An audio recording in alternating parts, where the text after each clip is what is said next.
why does Islam prohibit a Muslim from having alcohol?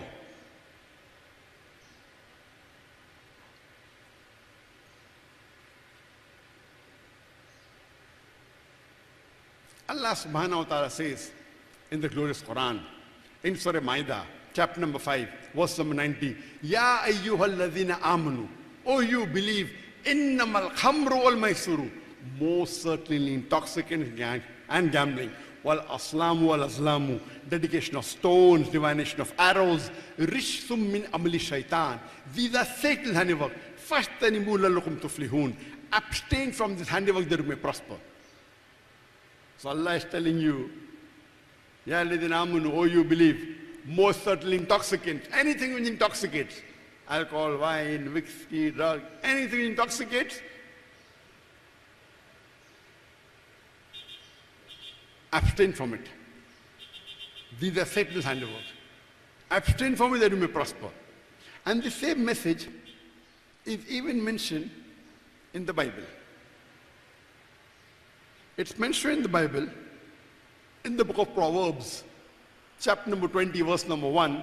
It says, wine is a mocker, strong drink is raging. Whoever is deceived by it is unwise. A similar message is repeated in the book of Ephesians, chapter number 5, verse number 18. Do not be drunk with wine.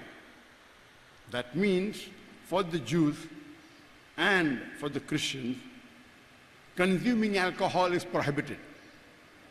It's also prohibited in Hindu scripture. If you read Manusmriti, chapter number 2, verse number 228, and various other verses, it says that you should not drink alcohol. All those who drink alcohol, they are sinners. Let us analyze what are the logical and scientific reasons why Almighty God, Allah subhanahu wa ta'ala, has prohibited the human being from having intoxicants, from having alcohol. Today science tells us that the human brain has an inhibitory center. Inhibitory center means this inhibitory center prevents you from doing things which are not correct. For example, if I want to go to the call of nature, my inhibitory center will say, don't do it here. Go to the restroom. Go to the washroom. Go to the toilet. Because my inhibitory center works. When I'm speaking with elderly people, inhibitory center says, speak with them with respect.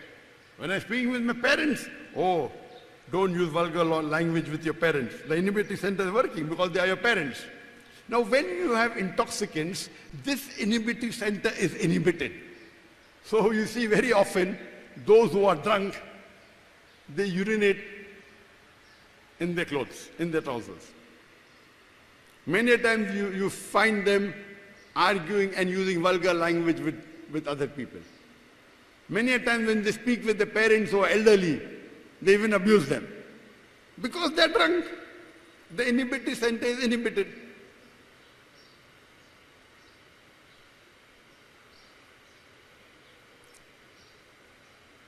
So if we analyze that cases of molestation, of rape, of incest and AIDS increase with those who are alcoholic. According to the National Crime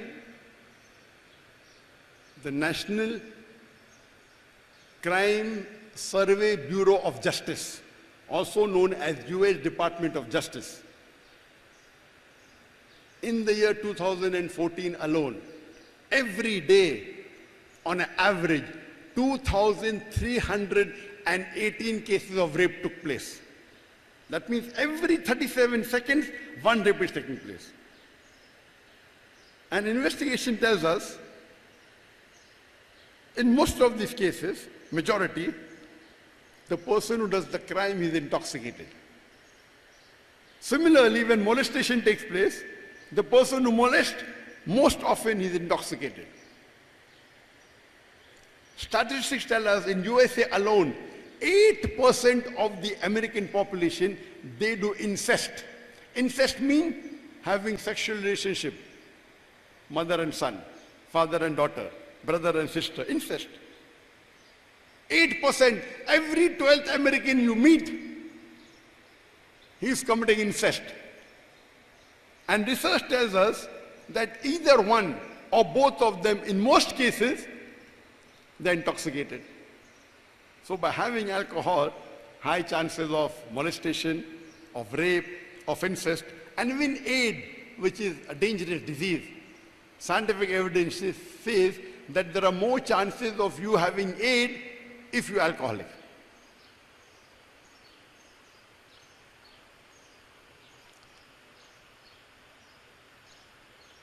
Furthermore, if we analyze that alcohol that you have, it has various disadvantages.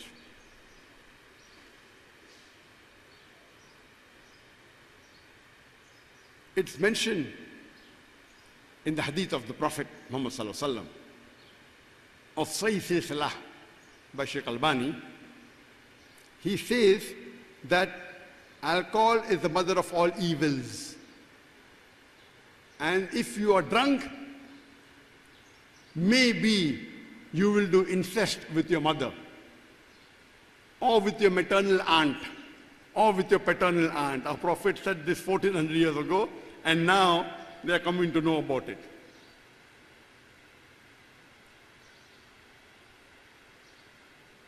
The intoxication that is there. And there are various hadith that talk about prohibition of alcohol. It's mentioned in Sunnah Ibn Majah, volume number 4, in the book of intoxication, hadith number 3371. Our beloved Prophet said that alcohol is the key to all evils. It's mentioned in Sunnah Ibn Majah, volume number 3, volume number 4, book of intoxication, hadith number 3392. Anything which intoxicates you in large quantity is even prohibited in small quantity. No excuse for nip or a tot. Means if you have a large quantity of that drink, if it intoxicates you, it is even prohibited in small quantity. You can't say, no.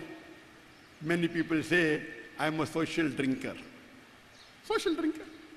Only 1 peg, 2 peg. I don't get intoxicated. I'm a social drinker.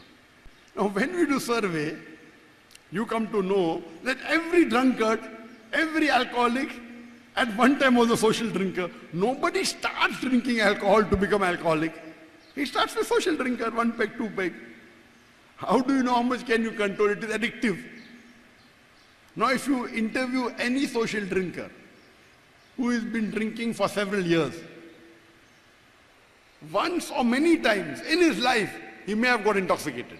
No social drinker who's drinking for many years can say, never in my life I got intoxicated. Then he's lying to you. Some few times, some many times. Even if he hasn't become an alcoholic addiction yet, few times or many times in his life, he may have got drunk, for sure. Now, even if he gets drunk once in his life, and during that time, if he commits incest, or if he commits rape, can he ever forgive himself? The damage is done. Irreversible, irreparable. Can a good, modest man who even gets drunk once, and if he commits incest or commits rape, can he forgive himself? No. The damage is done, irreversible, irreparable loss. So Prophet rightly said, anything which intoxicates in large quantity is even prohibited in small quantity. No excuse for nip or a tot. It's mentioned in Sahih Ibn Majah, Sunan Ibn Majah, point number 4, in the book of intoxicants, hadith number 3381. The Prophet says that Allah subhanahu wa ta'ala has cursed 10 categories of people who are involved with alcohol. the one who distills it. The one who distills it, for whom it is distilled. Number one, the one who distills it. Number two, for whom it is distilled. Number three, the person who drinks alcohol. Number four, the person who transports it. Number five, the person for whom it is brought. Number six, the person who sells it. Number seven, the person who serves it. Number 10, the person who earns from the sale of alcohol. Number 9, the person who buys it. And number 10, the person who buys it for someone else. All 10 categories of people are cursed. That means gunai kabira, it's a major sin. Not only drinking alcohol is major, even distilling it, even if somebody else distills it, even serving it, even buying it, even transporting it, buying for somebody else. All these 10 categories Allah has cursed.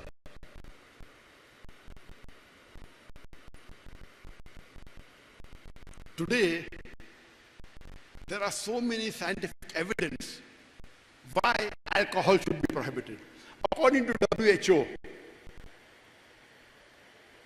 in 31st July 2023, it says in that year, 2.6 million people died only because of intoxicants of alcohol. 2.6 million people on average in a year. It is one of the largest single reason for a person to die, alcohol. And there are various diseases. You can only give a talk for 1 hour or maybe 2 hours only on the diseases of alcohol. I'll just mention some. It's making me revise of my medical studies when I was in medical college more than 30 years back. One of the major diseases, cirrhosis of liver. Intoxicants, alcohol, an alcoholic has high chances of cirrhosis of liver. Can have cancer of the esophagus, of the head and neck, cancer of the liver, cancer of the stomach. He can have esophagitis. He can have gastritis, pancreatitis, hepatitis. He can have cardiomyopathy. He can have hypertension, angina, heart attack. He can have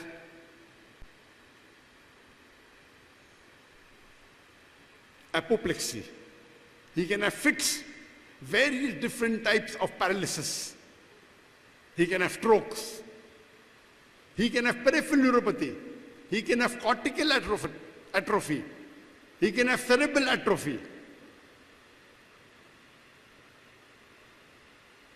He can have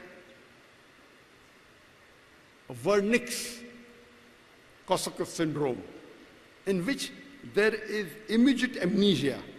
Your immediate memory goes away.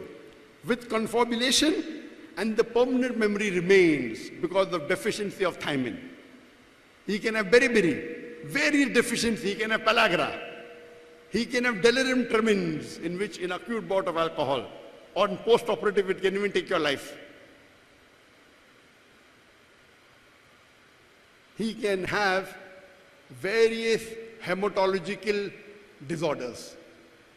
He can have thrombocytopenia or platelet disorders. He can have beriberi and pellagra. The common drug that you take, flagyl, which is metronidazole, it interacts with alcohol. You can have acute infections, chronic acute infection, because your immunological defense system is compromised.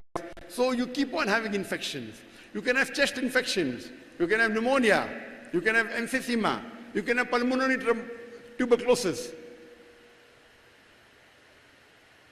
You can have infection post-operatively. And when you're intoxicated, if you vomit, the vomit test, because there's no cough reflex, the vomit test can go back into your throat, can go into your lungs, can cause emphysema, can cause pulmonary distress. You can have various different skin disorders. You can have alopecia. You can have nail dystrophy. You can have angulostomatis. And the list is long. You can keep on adding. There are so many varieties of these only because of intoxicants. But my colleagues, I'm a medical doctor, my colleagues, they tell me that alcoholism is a disease. You know, you have to be sympathetic to a patient, so they want to be sympathetic towards the alcohol. They say alcoholism is a disease. If alcoholism is a disease, it is the only disease that is sold in bottles. It's the only disease which is advertised in the newspapers, in the magazines, in the radio stations, on the satellite channels, in the social media. It is the only disease which has official government licensed outlets. It's the only disease that brings revenue for the government. If alcoholism is a disease, it's the only disease that causes violent deaths on the highway. It's the only disease that destroys family. If alcoholism is a disease, it is the only disease that has no viral or bacterial cause. It's not a disease. Allah says, فَاشْتَنِبُوا لَعَلَّكُمْ تُفْلِحُونَ. Abstain from it that you may prosper. It is a Satan's handiwork. It is a Satan's handiwork. Abstain from it that you may prosper. So this was the reply to the 14th most common question asked by the non-Muslim regarding Islam.